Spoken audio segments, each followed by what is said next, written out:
بسم اللہ الرحمن الرحیم۔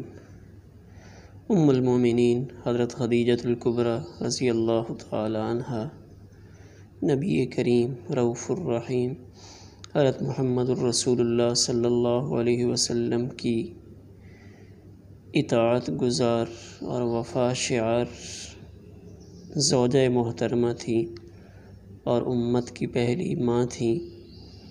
آپ نے ساری زندگی کوئی کام نبی کریم صلی اللہ علیہ وسلم کی مرضی اور چاہت کے خلاف نہیں کیا، ہمیشہ آپ کی خدمت کی۔ اور خدمت میں ایک چیز کا تذکرہ کتابوں میں ملتا ہے کہ ام المومنین رسول اللہ صلی اللہ علیہ وسلم کے لیے کھانا لے کر غار حرا میں تشریف لے جاتی تھیں، جو مکہ مکرمہ سے باہر تھا، 2-3 میل کے فاصلے پر تھا اور کافی اونچائی تھی، تو اس مشقت کے ساتھ وہاں کھانا پہنچاتی۔ اور پھر دوسرا کام، اپنی زیر کفالت بچوں کی تربیت، یہ بھی ام المومنین نے بڑے عمدہ طریقے سے فرمائی۔ تو اس وقت آپ کے زیر کفالت کون کون تھا؟ تو آپ کی اپنی اولاد، جن میں 4 صاحبزادیاں، حضرت زینب، حضرت رقیہ، حضرت ام کلثوم، حضرت فاطمہ رضی اللہ تعالی عنہن، اور 2 صاحبزادے حضرت قاسم اور حضرت عبداللہ رضی اللہ تعالی عنہما تھے۔ صاحبزادے اگرچہ بچپن میں جلد انتقال کر گئے، لیکن بیٹیاں وہ حیات رہیں اور وہ شرم و حیا کا پیکر تھیں۔ آپ نے ان کی ایسی عمدہ تربیت فرمائی۔ اور ان کے ساتھ ساتھ آپ کے پہلے شوہر ابو ہالہ تمیمی سے آپ کے 2 بیٹے ہند اور ہالہ بھی تھے۔ ان میں سے ہند وہ بڑے فصیح و بلیغ تھے۔ شمائل ترمذی میں نبی کریم صلی اللہ علیہ وسلم کی جو تعریف حضرت ہند سے مروی ہے، وہ کسی اور سے مروی نہیں، یعنی آپ نے حضرت ہند نے حضور صلی اللہ علیہ وآلہ وسلم کی تعریف بہت عمدہ انداز میں فرمائی۔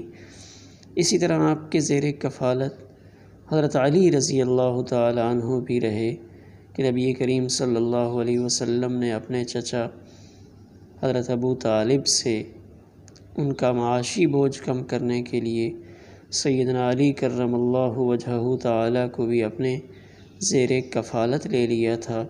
تو حضرت علی رضی اللہ تعالی عنہ کی بھی ایسی تربیت کہ یہ باب العلم کہلائے، فصاحت و بلاغت میں بہت اعلیٰ مقام پہ فائز ہوئے، جس طرح حضرت ہند فصاحت و بلاغت میں بہت اعلیٰ مقام پر فائز تھے۔ تو تربیت اولاد میں ام المومنین حضرت خدیجہ رضی اللہ تعالی عنہ کی بہت بڑی خدمات ہیں، یعنی اولاد کی تربیت بھی اور گھر کے کام کاج بھی۔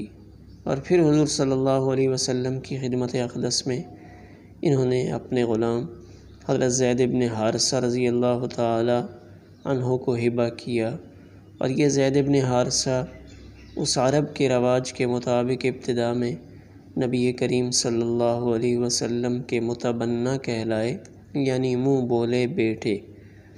اور کچھ دنوں تک لوگ حضرت زید بن حارثہ کو زید بن محمد صلی اللہ علیہ وسلم کہہ کر پکارتے تھے، لیکن اللہ نے پھر اس کی نفی فرمائی اور ادعوہم لآبائہم هو اقسط عند اللہ کی آیات جب نازل ہوئیں کہ بچوں کو ان کے اپنے باپ کی طرف ہی منسوب کرو، تو پھر یہ منہ بولا رشتہ اس کو آپ نے ختم کیا اور دوبارہ سے وہ زید ابن حارثہ کہلانے لگے۔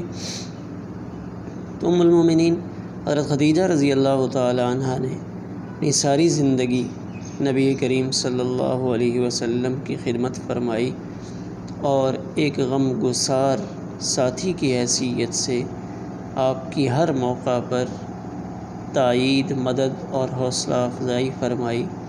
نبوت کے 10ویں سال ام المومنین اس دنیا سے کوچ کر گئیں انتقال فرمایا، اس سال کو آپ نے عام الحزن، غم کا سال قرار دیا۔ کیوں کہ اس سال میں آپ کے دو قریبی ساتھی ام المومنین حضرت خدیجہ رضی اللہ تعالی عنہا، وہ بھی اس دنیا سے سفر آخرت پر روانہ ہو گئیں، اور آپ کے مشفق و مہربان چچا جناب ابو طالب وہ بھی اس دنیا سے رخصت ہوئے۔ تو اس کو آپ نے غم کا سال قرار دیا۔